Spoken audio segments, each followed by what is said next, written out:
자, 제가 이번에 가지고 온 종목은 네이버와 카카오를 가지고 왔습니다. 일단 이 두 가지 종목 조금 좋은 방향으로 연결이 되려고 하다가 조정을 받는 그런 모습 보여주면서 어느 정도의 변동성 나타나고 있는 거 확인할 수 있죠. 자, 그런데 저는 계속해서 말씀드리고 있습니다. 중장기 투자를 할 거면 지금입니다. 지금 이 저점을 탈출할 수 있는 내용들이 계속 매일 긍정적으로 연결이 되고 있는 거 확인을 할 수 있어요. 그렇다면 이걸 최대한 이용해야 된다라고 저는 보고 있는데, 자, 어떤 것 때문인지 핵심 하나씩 여러분들과 살펴보는 시간을 갖도록 하겠습니다. 자, 여러분, 들어보시고 도움된다면 구독, 좋아요, 알림 설정 한 번씩 눌러주시면 감사하겠습니다. 자, 일단 나오는 내용을 좀 살펴보도록 하자면, 네이버든 카카오든 AI나 여러 가지 신기술 계속해서 개발하려는 모습이 보여지고 있죠. 특히나 광고 시장이 다시 살아나는 모습이 보여지면서 광고의 비중이 높은 카카오 같은 경우에는 이제야 드디어 숨통이 좀 트인다라고 생각을 할 수가 있는데, 그런데 알아두셔야 될 건 뭐다? 그렇다라고 하더라도 시가총액 대비 실적을 보면 여전히 시가총액이 높은 편이다. 그런데 왜 이렇게 실적이 높냐? 뭐 독점적인 이런 지위나 여러 가지가 있겠지만 핵심은 이거죠. 앞으로의 성장이 기대되는 성장주이기 때문에 미래 배율을 계속해서 끌고 오니까 높은 시가총액을 유지하는 것이다. 자, 그런데 이 부분은 제가 항상 말씀드리죠. 결국에 금리의 영향을 받을 수밖에 없습니다. 근데 이 관련된 내용이 너무 좋아요. 저는 개인적으로. 물론 약간 거슬리는 부분이 없지 않아 있기는 한데 여러분들이 이를 보면서 금리 중심으로 전략을 좀 짜셨으면 좋겠는데 현재 어떤 걸 핵심으로 짚을 수 있을지 자, 오늘 나온 내용 하나 보도록 하자면 8월 11일 오늘 새벽이죠. 이때 이제 미국의 7월달 CPI가 발표가 되었습니다. 그런데 제가 이전에 예상치로 현재 나오고 있는 게 얼마라고 했죠? 정확하게 3.3이라고 했죠.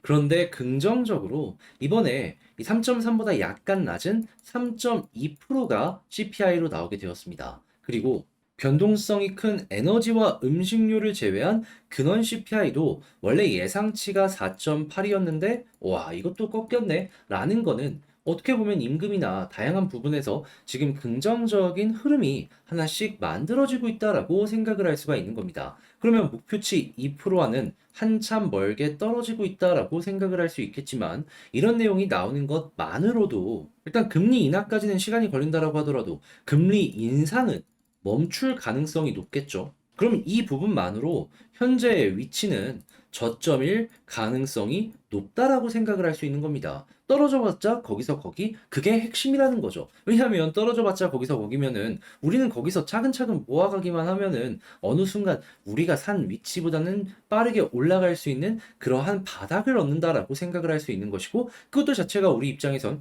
강한 기초 체력이라고 생각을 할 수 있으니까요. 그리고 우리는 흔히 이런 걸 리스크는 적은데 리턴이 큰 로우 리스크 하이 리턴 이라면서 굉장히 각광을 하는 이런 부분들도 많이 갖고 있죠. 근데 이제 이렇게만 말씀을 드리면은 이 동결의 확률이 얼마나 되는지 헷갈린다라고 할 수 있을 거예요. 그래서 이 근거를 이제 어디서 가지고 왔냐면 시카고 상품거래소 페드워치 연방기금 금리 선물 시장에서 현재 어떤 식의 모습이 나타나고 있냐면요. 일단 9월달 FMC에서 동결할 확률이 90%가 넘었다라고 합니다. 또 오른 거예요. 80%대였는데 90% 이상으로 올라왔습니다. 그러면 90%면은 뭐 말 다 한 거 아닌가요? 그러면 다음 회의까지 이제 기다려야 되는 부분은 많이 남아있긴 하겠지만 그래도 일단 시작이 좋기 때문에 이 흐름만 유지가 되더라도 우리는 현재 물량 차근차근 모아가도 괜찮을 것이다 라고 말씀드릴 수 있겠습니다. 다만 여기서 이제 조심을 해야 되는 부분들만 말씀드리도록 하자면 최근에 유가가 좀 올라가지고 80불 중반까지 이렇게 꿈틀꿈틀 하는 모습이 단기적으로 보여줬단 말이에요. 그래서 다른 게 다 떨어지더라도 이제 에너지의 가격이 비싸지게 된다면은 이로 인해서 시간이 또 한 달, 두 달 미뤄질 수 있으니까 이런 부분은 감안을 하시면서 살펴보시면 좋을 것 같습니다. 그런데 그런 모습이 안 보여지고 전체적인 안정세를 보여주게 된다면 그럼 예상치 내년 초반에 금리 인하 한번 할 수 있다는 얘기 들려고 있습니다. 그럼 그 전에 기대감 떠오르면 잘하면 올해 하반기에 어떠한 액션이 나올 수도 있겠다라고 볼 수 있겠죠. 그래서 여러분들은 금리 인하에 대한 이 가능성에 영향을 줄 수 있는 이런 경제 지표들, 이게 2%에 가까운지 안 가까운지 여기에만 집중을 하시면 될 것 같습니다. 근데 뭐가 됐든지 간에 지금 상황은 좋아요. 더 떨어질 데가 없다. 이게 핵심인 거죠. 바닥인 줄 알았는데 지하실인 줄 알았다? 아니다. 우리는 바닥을 보고 있다. 자, 그러면 이런 걸 보면서 이제 네이버와 카카오 이 흐름을 좀 보도록 하자면, 일단 카카오 같은 경우에는 뭐 떨어져봤자 거기서 거기니까 특별하게 뭐 아프거나 그런 건 없죠. 그럼 이 종목은 그냥 이제 추세가 만들어지긴 했는데 여기에서 볼린저 상단에 이렇게 갔잖아요. 21선 이탈하면 하단까지 빠질 수 있으니까 단기적인 하락은 21선 이탈했을 때 조심하시면서 보시면 좋을 것 같습니다. 그런데 나는 몇 개월 기다릴 거다. 그럼 여기도 뭐 그렇게 나쁜 자리는 아니죠. 왜냐? 큰 흐름상 이렇게 많이 빠졌는데 이제야 여기까지 조금 올라온 거니까요.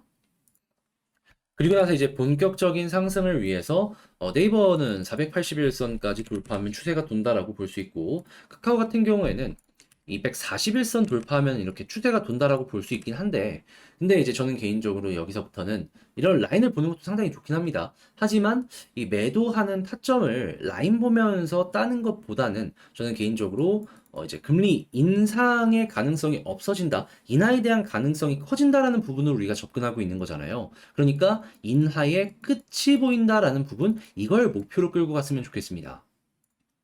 왜냐면 이때부터 상승의 탄력이 극도로 낮아질 테니까요.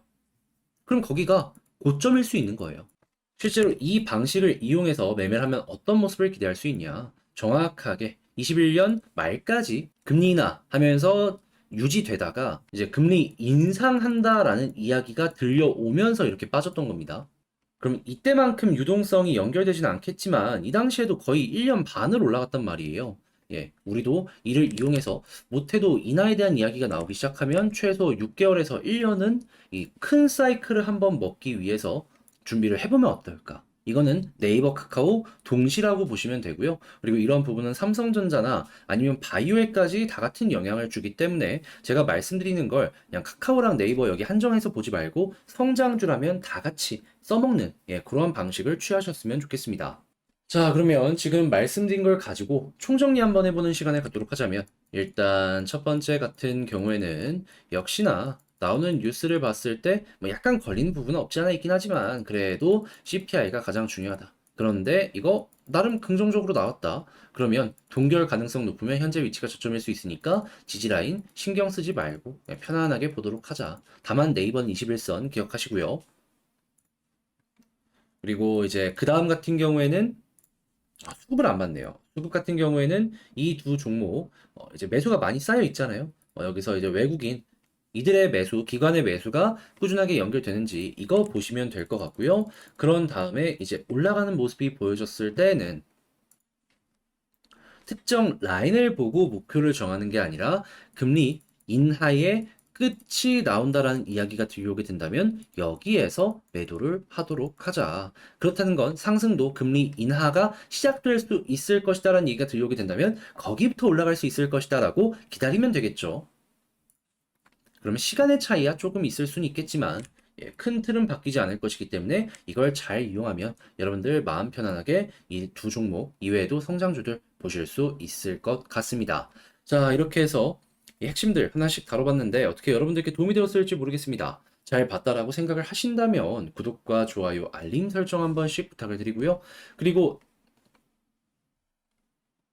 이렇게 대장 성장주 말고도 조금 더 주목을 해볼 만한 종목들 같은 경우에도 제가 멤버십을 통해서 여러분들께 안내드리고 있으니까 제가 어떤 거 보고 있는지 궁금하다, 관심 있다라고 하신 분들은 고려하시길 바라며, 마지막으로 텔레그램 공부방도 궁금하신 분들은 한번 들어오셔서 어떤 내용 나왔는지 살펴보시면 좋을 것 같습니다. 자, 이상 주식 정리해드리는 주정남이었고요. 전 다음에 더 좋은 영상으로 다시 인사드리도록 하겠습니다. 끝까지 시청해주셔서 감사합니다.